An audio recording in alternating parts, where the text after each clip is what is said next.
welcome to the Eagle Report. You have joined us on a lovely, lovely spring day. Well, it's not that lovely. But anyway, the point is that it's spring and it's September, and we're here with you at 1 p.m. And beside me, I have my lovely co-host, Bilal. Hi. Today on the show, we have Meg Kennedy taking us through the week's hot topics. Current Latrobe Affair makes its long-anticipated return, and we dive into both sports and politics. You might even say we're dual citizens. Oh, that was a good one. We're also going to be doing an entertainment musical, and we're going to be searching for ghosts on campus as well. So that's it's going to be a pretty full-on show.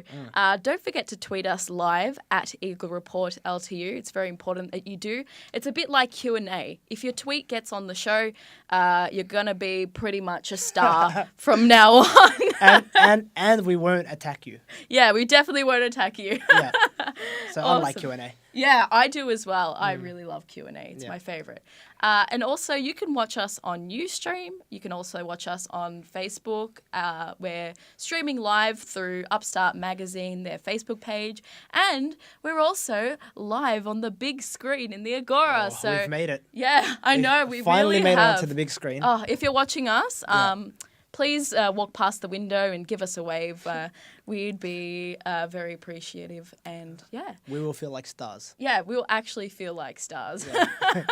But first, we have Sheridan Lee with the headlines. Sheridan, take it away. Thank you, Crispy. So Hurricane Irma has left at least 3 dead and 3 million without power after thrashing Florida. The death count is expected to rise, with the now Category 2 storm continuing its destructive path through the state. The hurricane was downgraded to a Category 2 after briefly gaining strength in the ocean between the US and Cuba and thrashing the Florida Keys as a Category 4. It is now sustaining wind speed of up to 170 kilometres per hour. President Donald Trump has declared a state of emergency for Florida, Georgia, South Carolina and Puerto Rico. Rescue and recovery is continuing after Mexico's 8.1 magnitude earthquake on Thursday, with at least 90 now confirmed dead. A government spokesman said 71 people had been killed in the southwest state of Oaxaca alone. It is the strongest earthquake to hit Mexico in a century. On Friday, Mexico was also hit by Tropical Storm Katia, and 2 people died in a mudslide due to heavy rainfall. Prime Minister Malcolm Turnbull and Energy Minister Josh Frydenberg are said to meet with the head of AGL Energy, Andy Vesey, in Canberra in a bid to convince him to keep the Liddell Power Station open amid concern about an energy shortage.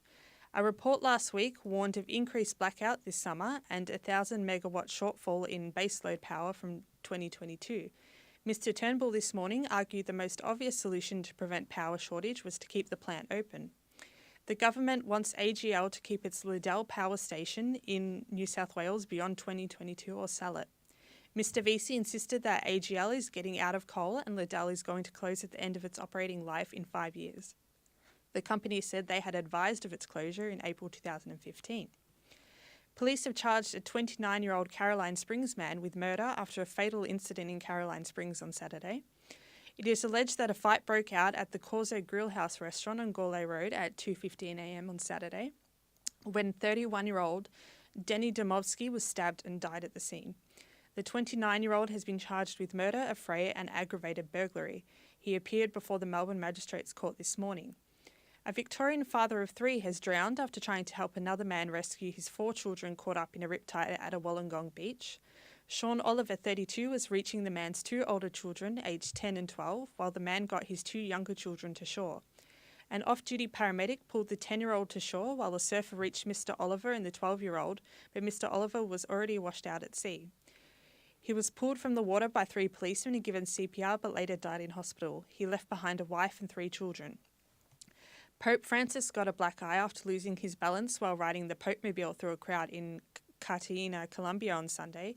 He received ice treatment and continued his ride smiling. He joked that he was punched, but otherwise fine. Pope Francis was on a 5-day tour of Colombia promoting reconciliation.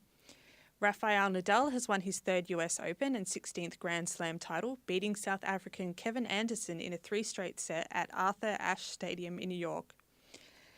Back at number 1, it is his 2nd Grand Slam title of the year, having won the French Open in June. Nadal is only second to Swiss player Roger Federer, who won his 19th Grand Slam at Wimbledon this year, aged 35. And now on to the weather. Monday is partly cloudy, a top of 19. Tuesday reaching 18 with a high chance of rain. More rain on Wednesday with a chance of hail and thunder in the evening and a max of 16. Rain is easing on Thursday, a top of 14. Friday reaching 17 and you guessed it, raining again. This has been Sheridan Lee for the Eagle Report, Latrobe Live. Thank you so much, Sheridan. It's great actually to hear that it's 19 degrees today. Yeah. I actually felt that it was a little bit warmer this morning than usual. Yeah, I didn't catch that cold breeze that hits you every morning this morning, so it was a pleasant surprise, really. Yeah, definitely. But on to our feature story for today. We've got Meg Kennedy in the studio with us. She's going to be talking about the weekend's incredible turnout in Sydney, actually. It was the rally with over 30,000 people marching for marriage equality. Even Prime Minister Malcolm Turnbull and opposition leader Bill Shorten were in attendance. So Meg, take it away. What's been happening? Hello. Well, as you mentioned, there was an absolutely huge turnout at Sydney Circular Quay yesterday in support for the Yes campaign regarding the plebiscite, which is coming up very, very soon. It's set to be posted next week. So over 30,000 people donned the rainbow colours during the march. It was scheduled for yesterday specifically as the Liberal Party announced that they were calling an emergency meeting to debate the issue, which will be taking place this afternoon.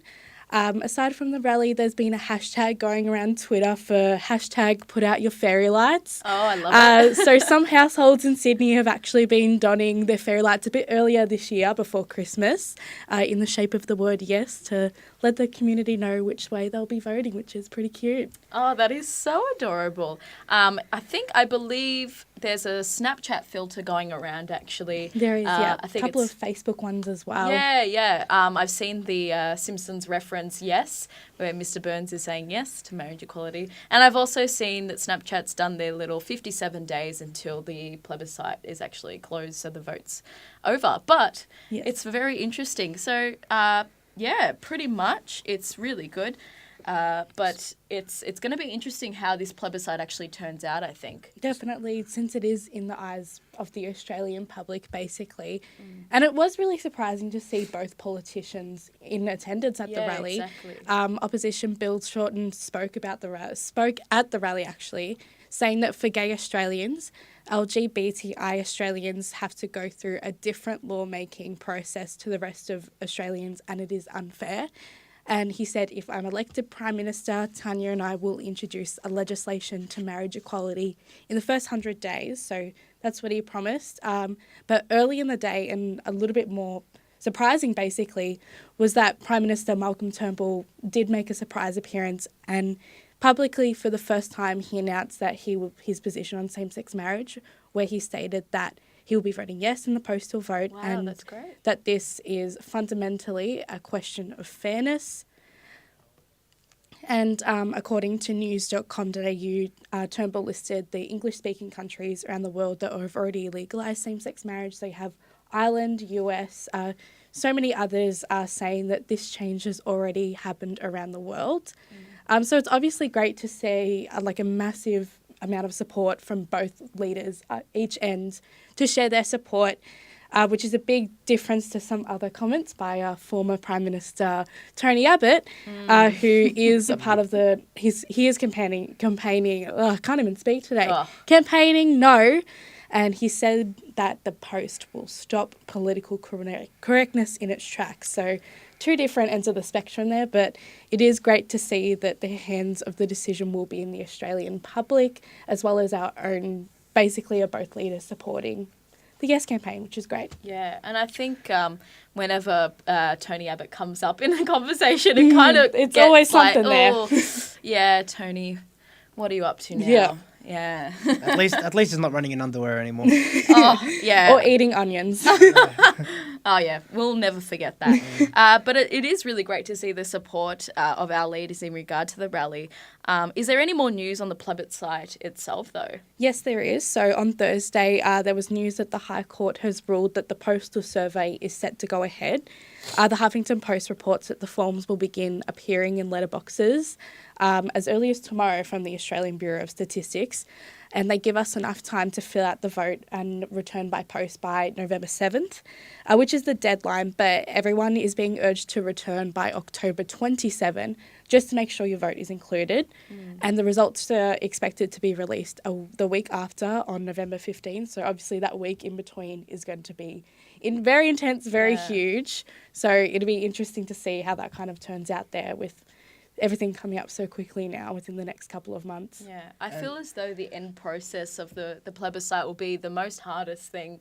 Definitely. Who knows if it will actually take them a week? That end stretch. stretch. Yeah, it might stretch out. Yeah. Who knows what will happen, really? Yeah. Yeah, it's hard to tell. Game.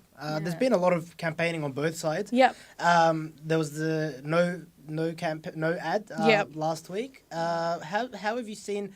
Has there been a difference between both sides and how they've been campaigning? Yeah, definitely. As you mentioned, there was the very controversial no ad by the Australian Christian lobby.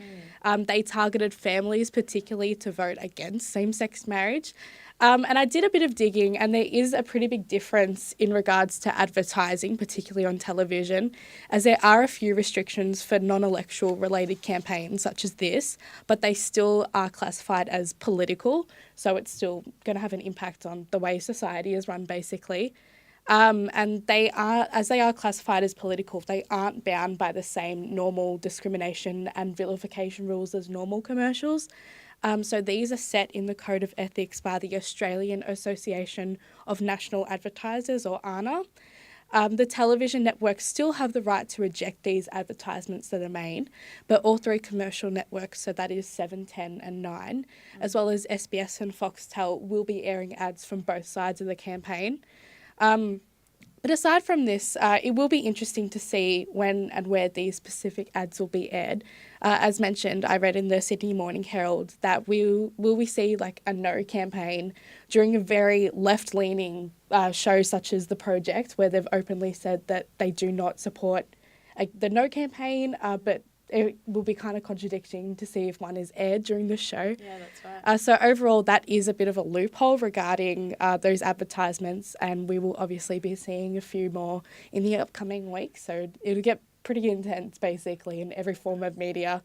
Yeah, and I think as well as that, it's already gotten pretty intense. I've seen a lot of people on my Facebook really going at this debate, and it's great to have a debate. I mean, it's a really interesting topic.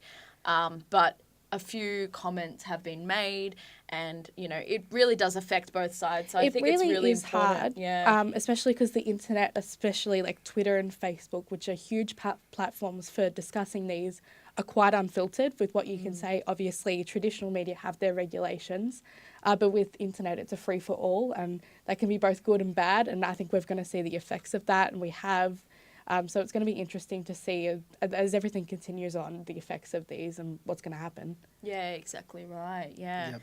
It's really important that, as much as, freedom of speech is a really important thing in our society, that we respect both sides of the opinion. I think it's hard to draw the line. That's it. Obviously, the ANA Code of Ethics supports that in everyday advertising. Yeah. But it is a bit different when it comes to political things because, yes, there is a freedom of speech. Everyone has the right to say something and share their thoughts. But where do you draw the line when it's impacting people's lives? That's right. Basically. Yeah. And they're seeing something that will hurt and damage them on national TV. Yeah. Where do you end that? Yeah. Well, thank you so much, Meg, for joining Thank you. us. I think we've had a great discussion over this topic. Definitely. I really enjoyed it. Yes, thank you. Don't forget to tweet us live at Eagle Report LTU. We will read them. We will read them. Yeah. Yeah. So don't do it. I'm a bit of a Twitter bird, so I love Twitter. And if you love Twitter too, then you can get tweeting us.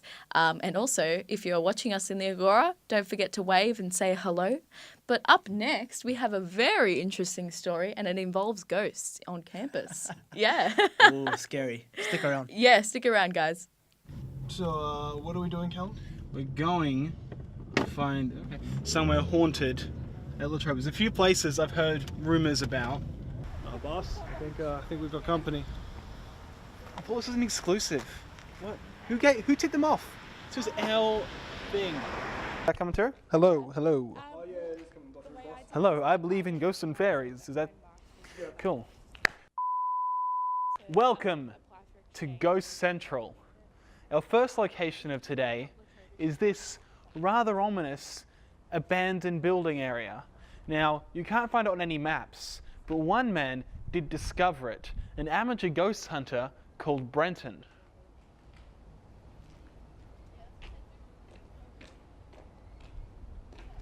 Now, Brenton might not seem like the sharpest tool in the shed, but his eyes are pretty keen. Now, Brenton, what have you seen around here recently? Ghost! No, that's a wall. That's how they deceive you. Okay, so Brenton, obviously a little bit crazy, although I did think I saw some movement behind that window there. Now, I'm running out of things to say. Show me the first place you saw a spirit around here. Where was the first location that you thought you saw one? Because I've read your blog, you've seen many, many ghosts around this area. I've seen many, many ghosts. I've seen many, many ghosts in that tunnel. It's all in this tunnel here? That's not a tunnel, it's a chimney. But okay. That's how they get you. That's how they get you. All right, well, there's a lot of rubbish in here. Now, if you can bring the camera down, if you can cover your ears now, genuine ghost hunter Brenton, you can see there's a piece of white card at the back. Now, if I were a simpler man, I might think that was a ghost. Yeah. Here we are at the Institute for Advanced Study at La Trobe. Now, most things here seem pretty regular. You've got a seminar hall, research centres, a few annexes, but in Annex 1, there's something very curious. Behind this deceptive piece of paper, there is a building called Project Aquarius. Now, to most of you, that sounds like mumbo jumbo or some star sign BS. However, if you give it a quick search on your Safari, you'll discover that Project Aquarius is a series of supposed leaked US files from their government giving evidence of extraterrestrial life. It means Now ghosts. how did you see him turn up? Where did he come from? No idea. Came from down there. Well, he's gone. Maybe he is a ghost.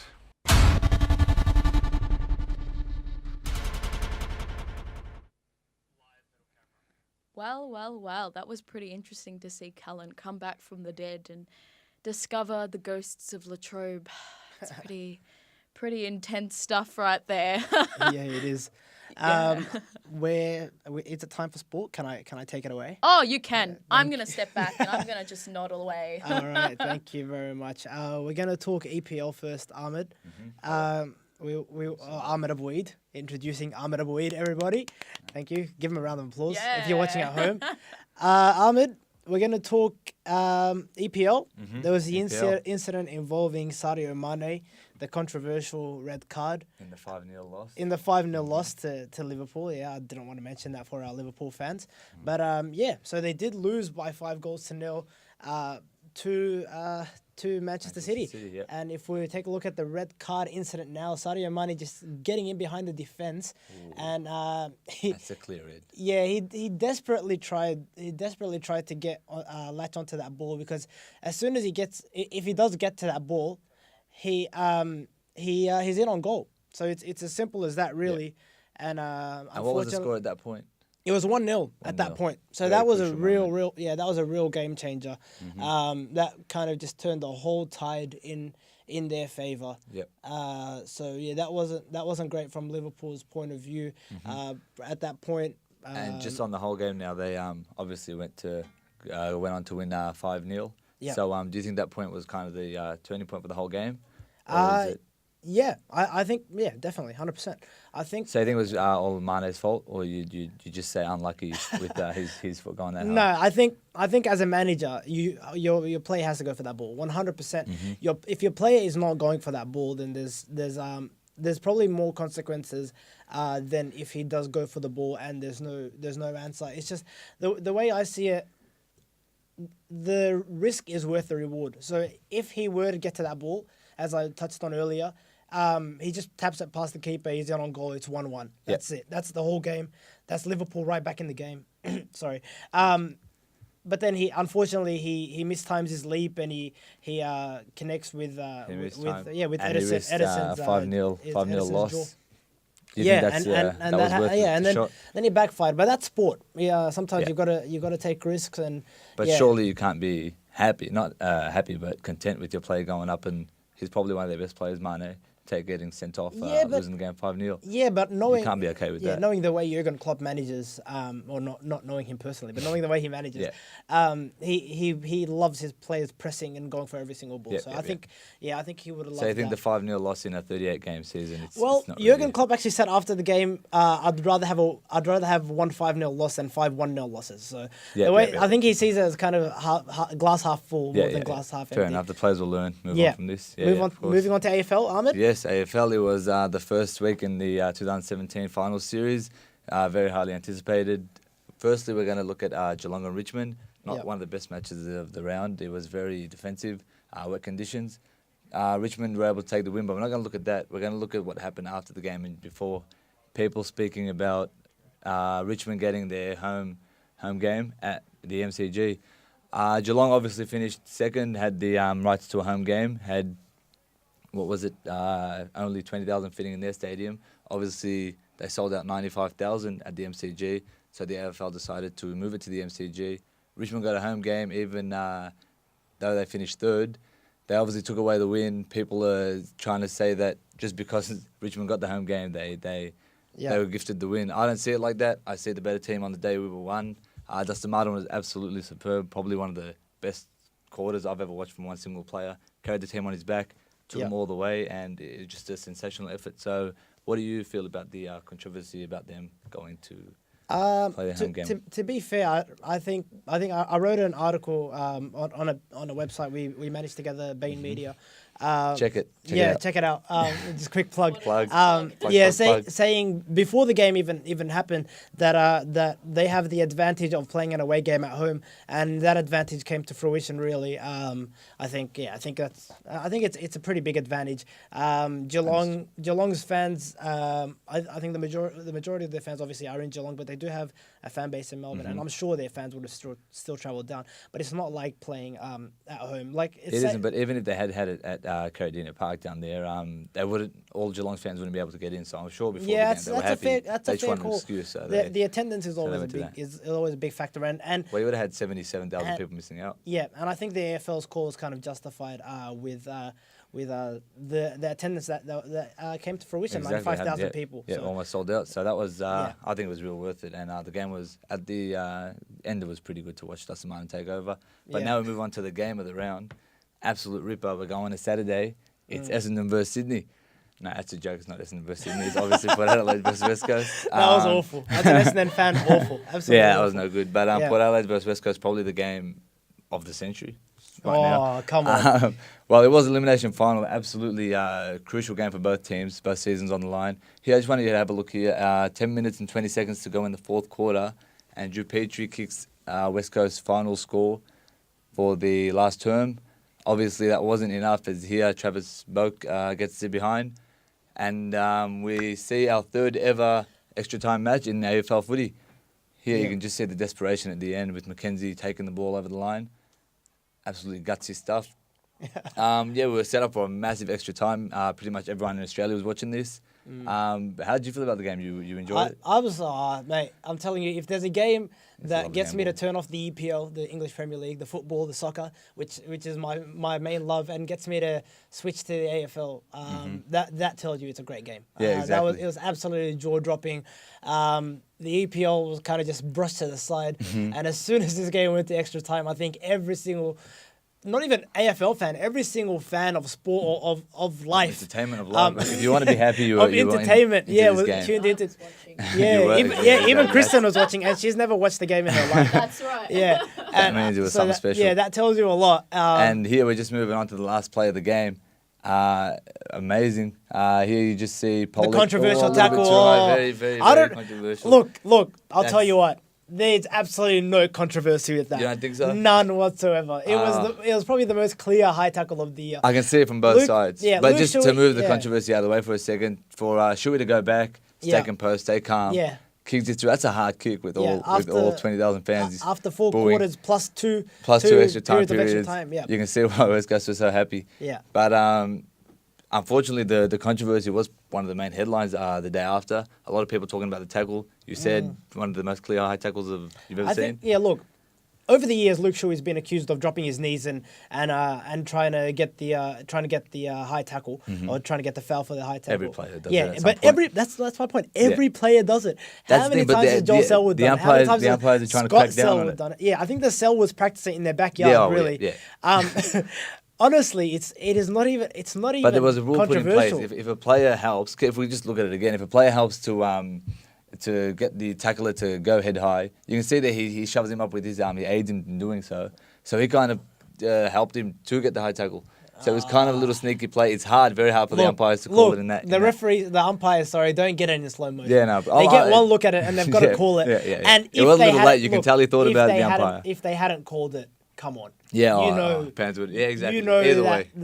That would be controversy. Yeah. That would be controversy. Well, yeah, it was very entertaining though. But the controversial bit of it, I don't know. Look, I tipped Port Adelaide, so I was going for them to win. Well, they finished fifth. You think they'd make it to second? Exactly. Now? That was the game that I thought would be the biggest win, and I would have had 4 from 4 if I had that. Okay, but well, with West Coast 2 weeks ago, people were saying they shouldn't have made it after. They had no right. After they literally going to the last second of the season and taking the 8th position. So Yep. God knows how far they can go. They've got a exactly. big prelim semi-final. So it's going to be an interesting finals. It's not tough against GWS.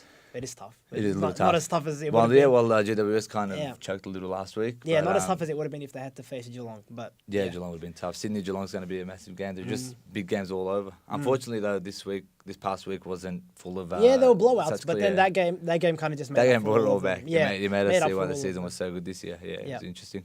All right, Ahmed, thanks for your time. Thank you very much. And we're not done with sports because we're going to go to the second Ghostbusters package. Yeah. And then we're going to come back with an interview with John Stenshall from the Australian Financial Review on the AFL sex scandals saga. It's controversial. Yeah, let's have a look.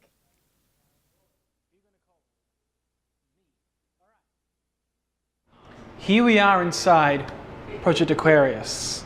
Getting in here was a bit of a chore, I'll level with you. However, I think it's worth it. For such a pretty state-of-the-art looking building, this seems suspicious to you? Why is this? It's all empty. Look at that. I mean, it's glass, you can already see, but just to confirm, empty. These offices, not only locked, completely abandoned. Desks bare, shutters down. Vicky Peters, probably dead. Tanya Peeler, probably dead too. I mean, these, interestingly, actually, these are all for the Indigenous Strategy of Education, and these are abandoned. That's pretty sad. But also, there's a minion here. That's scary. That's probably the scariest thing you're going to see all day. But I mean, I found something of note. When my snooping around looking for evidence, I discovered this. Now, in case you're not aware, this is film from a camera. Back in the day, you might not recall, cameras weren't digital. You had to develop this kind of film to find interesting photos of stuff like, I don't know, alien life.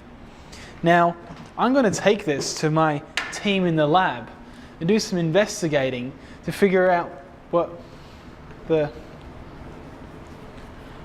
you doing here? Ghosts. We're doing Ghosts. we're doing the alien bit now. Ghosts were before. Oh. Ghosts. Do you know why it's? No idea. Did you?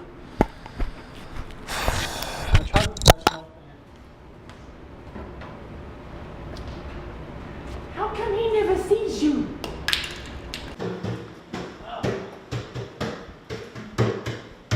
Where have you been? I've been looking all over for you. Is he gone? Alan. Yeah, he's gone. He's gone? Let's go to the basement. Come on. We got some work to do now. Go Hey, I was writing this song about how ghosts aren't real. Alright, it goes like this. You ready? Ghosts aren't real. Okay, let's just go. Come on then. No, they're not. Some of us have wife and kids come right. I don't, but like, you know, it's just. No, they're not. Alright, let's go. We're onto something. I know everyone thought it was this crazy talk, but this time. Alright, and now, the basement. I found it. Now what's down there, I don't know. but should be pretty interesting to discover anyway. I'm feeling better, by the way. I'm calm. Thanks, sir. I don't know what was coming over me. Good. Because I'm a man possessed. Oh gosh. Okay, but here. Okay. It's looking alright, actually. Lights are on, it's not that bad. Apparently there's a whole bunch of rooms down here, so no restrictions, so technically we're allowed. Well, that's ominous. What? Can you see anything on that? Nah, it's pretty dark, man. There's some light though.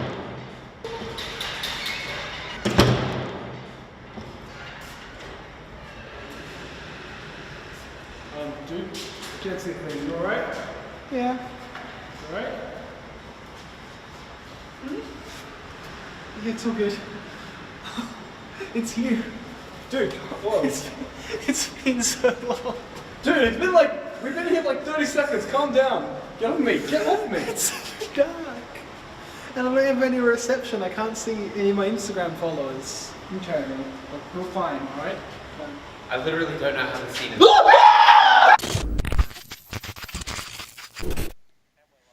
Well, I wonder what happened there. We'll have to find out another time. We will. We've got some cheers. we've got a very exciting guest. I've been pumped for this since we started the show, so we'll introduce him without any further ado. We have John Stenschall from the Australian Financial Review, and John is here to talk about his feature piece in the Australian Financial Review called AFL Drugs and AFL Drugs and AFL Drugs and Sex, Drugs and AFL. Finally found it in my notes. There we go. John, how are you, man? Yeah, very well, very well. Not bad. That's live television / radio for you. No edits. So, John, first question for you is how much research went into preparing for this piece? It is obviously, for people who don't know about the two gentlemen who were found, or who actually admitted that they had sexual relations with two younger women in the AFL. How much research went into preparing for this piece? And you did share the workload with Patrick Durkin. Oh, you might expose me here as someone who just constantly scrambles to do his job. No, look, yeah, that's right. Patrick and I went and did the interview together, I suppose. So, look, the reason for that is Patrick writes a lot about regulation and corporate stuff, and Richard Goyder, as well as being the chairman of the AFL, is also the CEO of Wesfarmers, the big conglomerate that owns things like Bunnings and Coles. So, I write about sports business. Patrick writes about corporate stuff. So we sort of combined our forces together to go and do it, I guess. Look, we probably would have spent a couple, we did the interview in the afternoon, I remember, so I probably spent the morning researching, but I guess you build up a lot of knowledge over time. Like, as I said, Richard's a guy we know in business a lot. I know a little bit about sports, so it took a little bit of time to put together, I suppose. And was it hard getting Mr. Durkin to open up about the inner happenings of the AFL, especially because he's so new to the organisation? Oh, Mr. Gordon, no, look, he's pretty good. He's a pretty good speaker, actually. Look, he's dealt with us people in the business media for a long time, so he wasn't bad. He was pretty forthcoming. Look, some of the questions, I suppose, particularly around sex scandals, he was a bit uncomfortable with to start with, but we went back a few times and kept asking him questions. And he was pretty good about it at the end. He was pretty candid, to be honest. Yeah, I didn't mean Mr. Gordon, my mistake. Did you learn anything about the AFL's corporate culture that you didn't previously know before you started researching for this piece? I guess we learned a bit about how they deal with a crisis like this. What they do. They're very, very, very worried, I suppose, about their reputation. So, reputation is paramount to the AFL, and I guess this proved it. But I also learned that how Richard Goyder himself deals with a situation like this. Does a lot of talking in the background, a lot of ringing up people and getting advice from people. And Gillan McLaughlin, the CEO of the AFL, sort of works hand in hand with him on that. So that's probably what I learned. A different way, a different style, a bit more conciliatory rather than adversarial, I think, now under Goyder's leadership. And Mr. Goyder did say that he does expect to see Simon Leithland and Richard Simkus at least one of them back in the AFL very soon. How do you see that panning out? Do you see a way back for Simon Leitland? He has been linked with the role of the Collingwood CEO job, but that's looking fairly unlikely now. Well, I was going to say every vacancy I think in the AFL or in the AFL industry, left lean will be linked with until he takes one or until he gets one. So it's going to go on and on and on. Look, he's very, very highly regarded in AFL circles. You know, he's a bit of a polarising figure in a way, but people that work in there at the AFL, like Goyder, do rate him very highly. In fact, Goyder said he's spoken to him after he left the AFL. So it shows you how highly regarded he is. I expect he will pitch up somewhere. Look, you know, even before the end of the next season, I reckon. And there was also, you guys touched on it in the article, the incident with Ali Fahur, the coward's punch in his Northern Football League. Do you think that it was the right move for him to stand down after that? I think given the way that Goyder and the AFL are so concerned about their reputation, and look, you know, being an organisation that promotes a lot of community values, I'm not surprised that he stood down at all. I think it would have been untenable for him to be there. And I think, as Goyder said about the other guys, you know, imagine the scene it would have caused if someone, like them would have stuck around. It would have been a wound that kept bleeding. You know, kept bleeding and bleeding. They had to stem the bleeding eventually. So that's the way it is with the AFL. They're pretty, you know, morally upright in that regard. So I think if you do step out of line, you've been in a bit of trouble there. So I'm not surprised, no.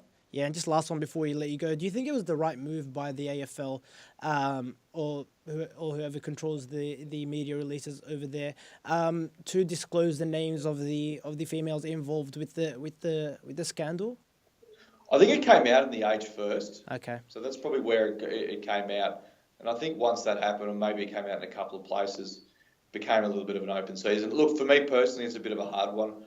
I may not have, but then it's hard to say. Look, if everyone's going to do it, it sort of becomes a norm in a way. So, you know, once one news outlet does it, others follow. So it's a tough one, that one. It certainly caused a bit of a disagreement, a bit of a rift between Caroline Wilson at the Age and the AFL media team there for a while. So it's a touchy one. It's a hard one, I agree. Yeah. All right. John Stenshot from the Australian Financial Review. Thank you for your time. You've been great. No, thank you. All right. What an interesting interview with that. Thank you. Is that complimenting me or complimenting him? Complimenting both. Okay, thank you. And it's a very interesting article as well. I definitely have to give it a read sometime.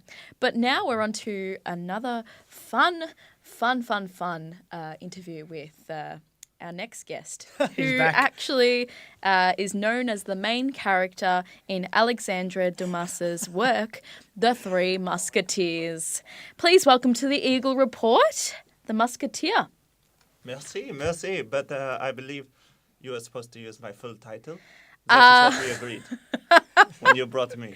Your full title, Comte de Artagan? Is that how you pronounce it? I will help you. Yes. Charles de Batz de Castelmore, Comte d'Artagnan. Okay.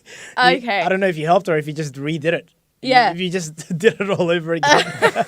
I make up more names as I go along. Yeah, okay. I really am digging your outfit today. The gloves look magnificent. You've got the white shirt. We're repping the white shirts today. Where we are, the blank shirt. Yeah. Where? The blank. Wow, that's I cool. would have had my tabard and my hat, but you dragged me when I was asleep.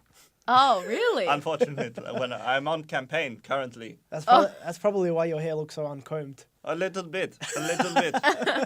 Insult me more, why don't you? So how are you enjoying 2017? It's lovely. It's very grey out today.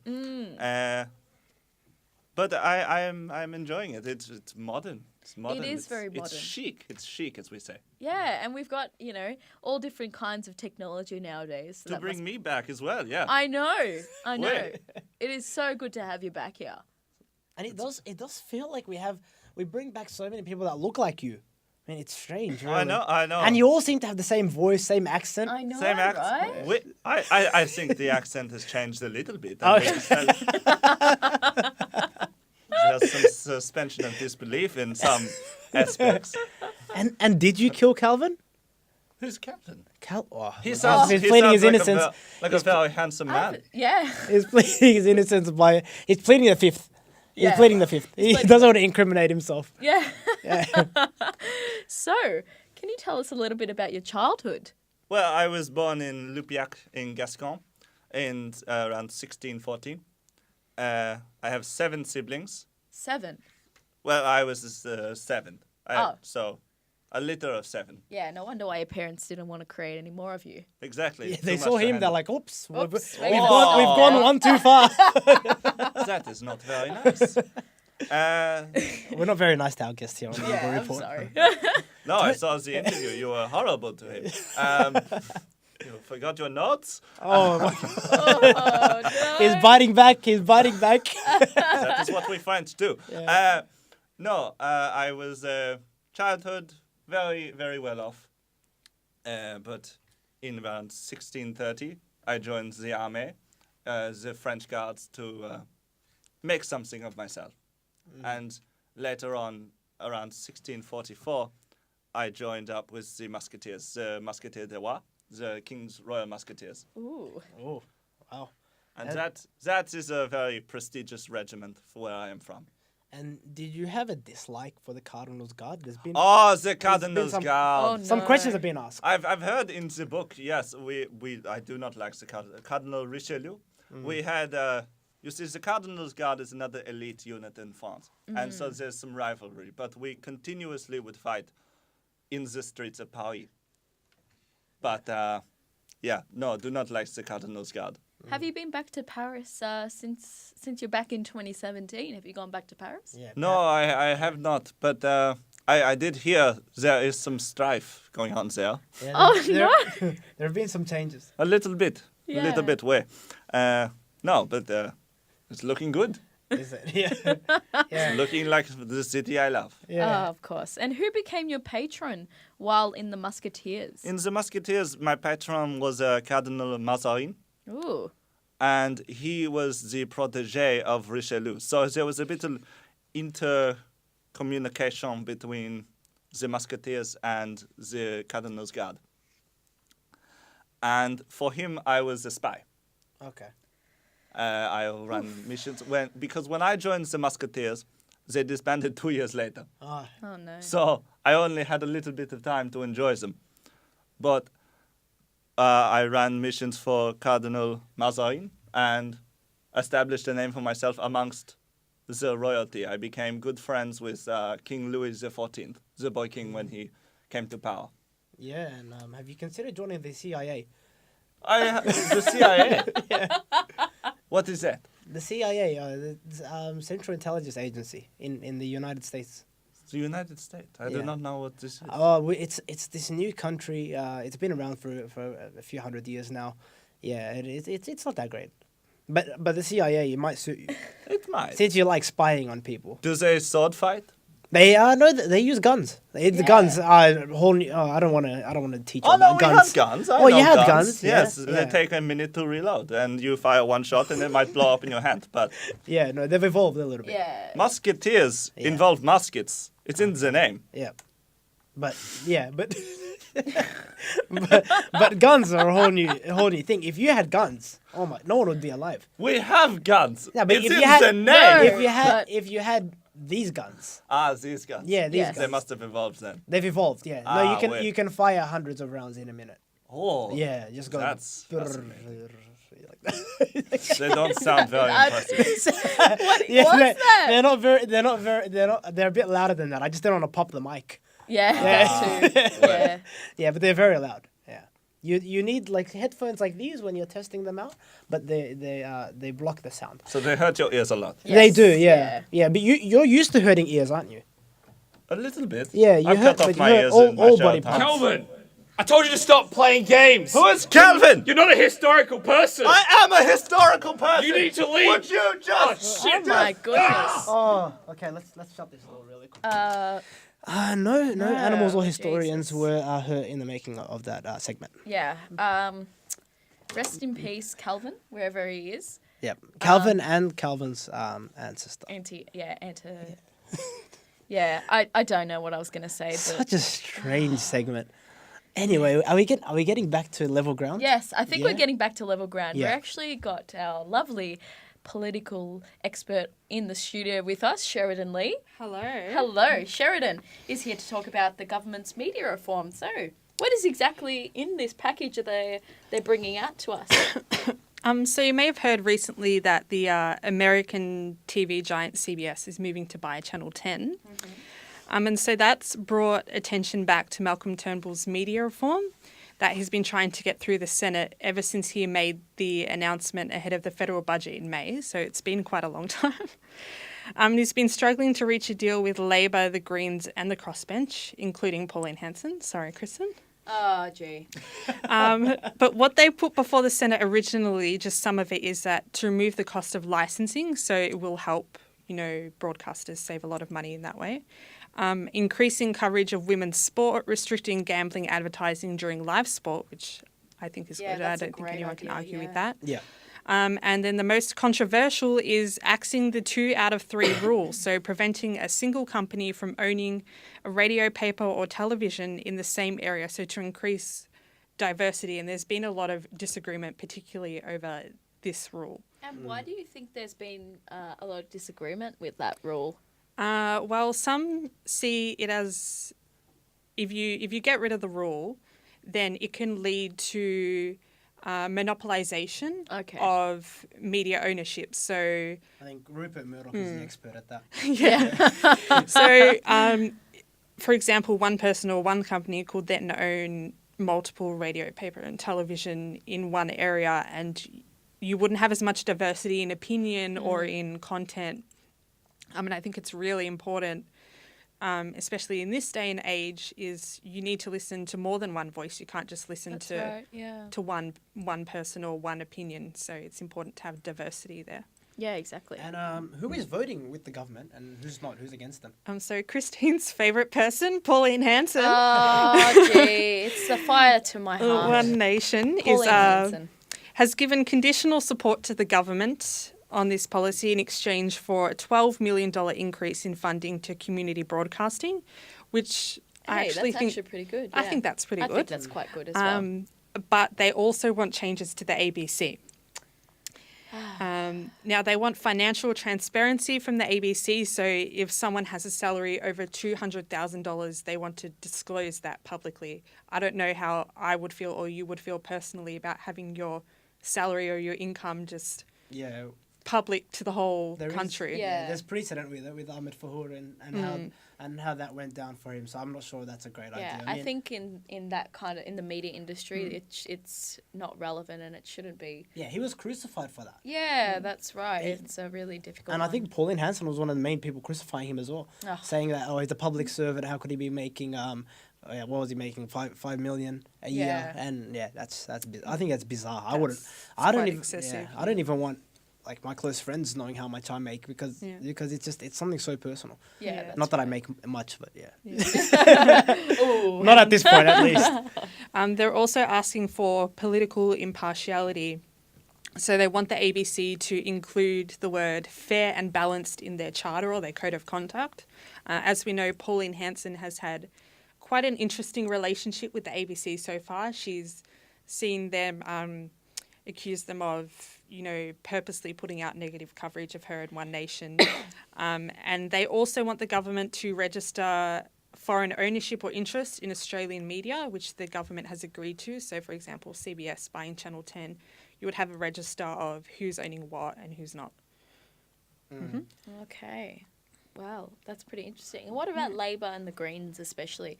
And my favourite person ever, Nick Xenophon. Oh, yes.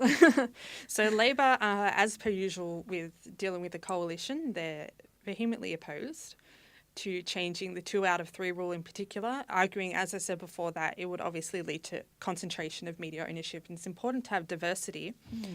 But the Greens indicated that they would drop their opposition to the rule for the government in return for greater funding to public broadcasting like the ABC and SBS. And Nick Xenophon, he initially said, look, I'll support this if you give a tax break to small media business. That was then rejected by the government. That's really disappointing. And for places like SIN, who are run by RMIT students and other students, really, it's pretty, disappointing for that, especially because they're such a small media group. But hey, they're getting more funding for community especially media. as we're media students, and we would understand how important it is to have community broadcasting as sort of a starting point to getting into the industry. Yeah, it's something similar to the program we're running here. Yeah, It's not too dissimilar. I mean, this is a university program, and those are community programs. It's what they call in sports grassroots. So this is where it all starts, and this is where most good journalists are born. I mean, if you're not a former politician or former sports star, you're coming up through these systems. So it's a bit disappointing. That's right. And the thing that everyone wants to know, is it going to get through the Senate? Yeah, that's the most important thing. So there's no guarantee of that yet. So the government need 39 to be in favour to legislate the change. And so they have 30 in the Senate. So they need 9 more. One Nation has 4, and they've given conditional support to the government. So that's 34. So they would need 5 more to pass the policy. And independents Darren Hinch and David Lionhelm have already indicated they would vote in favour of the government's reform, giving them 36, so they need 3 more. Now, the rest would either then come from the Nick Xenophon team, Kristen's favourite people, or the Greens. And so Nick Xenophon then is actually a key figure in this. Like, he could make or break the deal. And as I said before, he proposed a tax break for small media business, which was rejected. But the government put forward another offer, and he didn't detail the offer, but Senator Xenophon and the Communication Minister Mitch Fifield spoke last week and over the weekend, and they've been negotiating over a new deal. But if it doesn't work out there, there's always the Greens. But I think that would be hard, given that they don't want the investigation or the probe into the ABC that One Nation is asking for. As we know that the focus in Ozpol has been on the plebiscite at the moment, but we could have a deal struck as early as this week. It's set to go before the Parliament today. Okay. So we could hear something as early as today. And, question time, I think, after this will be really interesting. Yeah. Yeah. We should definitely tune into Question Time and see what It's goes great. down. And if you are an avid not politician, an avid political follower, tweet us. Let us know what you think. Tweet us at Eagle Report LTU. If you've been tweeting us, thank you. Unfortunately, I can't see your tweets, but I'm sure they're great. Yeah, we're checking them during the ad breaks. Yeah, we are. of course. I promise. So we've got an update. We've actually found Callan. He was locked in a basement. Okay. And somehow had the time to make another musical. If you watched last week, you saw the musical, and it was pretty great. So we've asked him to create another one, and basically it's the Newsicle 2-sicle. Check it out. A lot of people come up to me and they say, "Hey, can you give me some recent entertainment news headlines and such, but do it in like a kind of a musical-ish format, but like do it really quickly so it's up to date current news." And to them I say, "Yeah, all right, we'll give it a go." They're making Joker Origins, maybe, with Leo, and they're making Joker and Harley Quinn with Robbie and Leto, and they're making Gotham Sirens only with Margot, and they're making Suicide Squad 2 for some reason. The new Star Trek Klingons are based on Trump supporters. Young Sheldon looks so bad that it might destroy us. Director reveals that Luke is the last Jedi. It was in the opening scroll. Why is everyone surprised? There's a new South Park game called A Fractured Butthole. It gets harder the darker skin you go. Snoke was revealed and he looks really, really creepy. There's a new bull droid called BB-9E. It had a massive opening weekend. They cut the scene about the orgy of children. They're adding a white prince to the new Aladdin. It wasn't in the original Disney adaptation, and they're making lots of movies.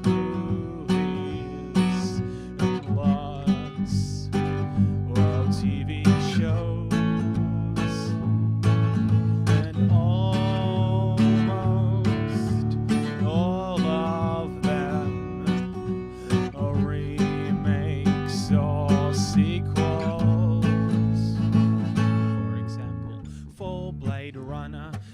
Joker blinded himself. He can't get into character without going through hell. 1 billion pirates of this season of Game of Thrones.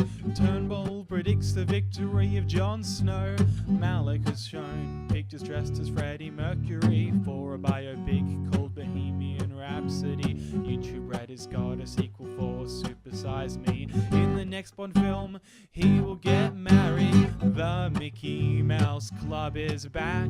Simpsons composer has got the sack. There's a new voice for Kermit, the first in a while. The Killers are gonna play at the AFL Grand Final. Bell saved Gad's family from a hurricane. When they make Frozen 2, he will see her again. They're making an all-female Lord of the Flies. King bans Trump from it because that guy. They're making lots of movies and lots of TV shows, and almost all of them are remakes or sequels. They're making lots of movies. They're making lots of movies. Oh, they're making so many movies. Lots of them are bad, really. In the end, we won't see them because everyone just stays home watches stuff on Netflix. But I will always love movies. Yeah, we'll always love movies. We'll always love movies. Oh, we'll always love. Well, like them. You know, love's a strong word. Wow. That was pretty interesting. How did he get on the roof? That's the question I want to know as well. Oh my goodness. Oh, Like God. the things that they come up with these days. These kids. These kids. Gosh. Oh, Gosh darn it. These teenagers. Well, that was a very interesting entertainment musical. If you liked it, you can follow us on Facebook and see more and follow back and check all the updates and even see some flashbacks to a couple of other episodes on our Facebook Yeah. and if- even on YouTube. And if you're just tuning in and you're like, oh crap, I've missed the whole show. Yeah. Never fear. Yes. It is uploaded on YouTube. When will it be up? Tuesday? Wednesday? Yeah, Thursday? usually it takes a couple of days. It takes a couple of days. We're a little 'cause- bit slow here. Because the quality of the video is so high. Yeah. And the Wi-Fi is so... No, the Wi-Fi is the Wi-Fi is okay. But it will be up. So subscribe. You Yeah. should subscribe. So then you get a pop-up as soon as it's up. And then you'll be like, yes. Yeah. Your day will be made. And especially with Game of Thrones and Power and all these great shows not on the air anymore, we're the number one. I don't even know what Power is. I just know the trailer of it, Yeah. the beginning opening credits, and that's all. Yeah. I have no idea what it is. But anyway, also follow us on Twitter at Eagle Report LTU. We share some funky things and we love it. But thank you so much for watching. I've been Kristen Settinelli. And I've been Bilal Ali. And I'm going to be Kristen Settinelli for the rest of the week and possibly my whole life. Yeah, So and thank you. I might just keep my name also. Yeah. Have a lovely day, guys, and we'll see you next week. Bye-bye Cheers. for now. See ya. Bye.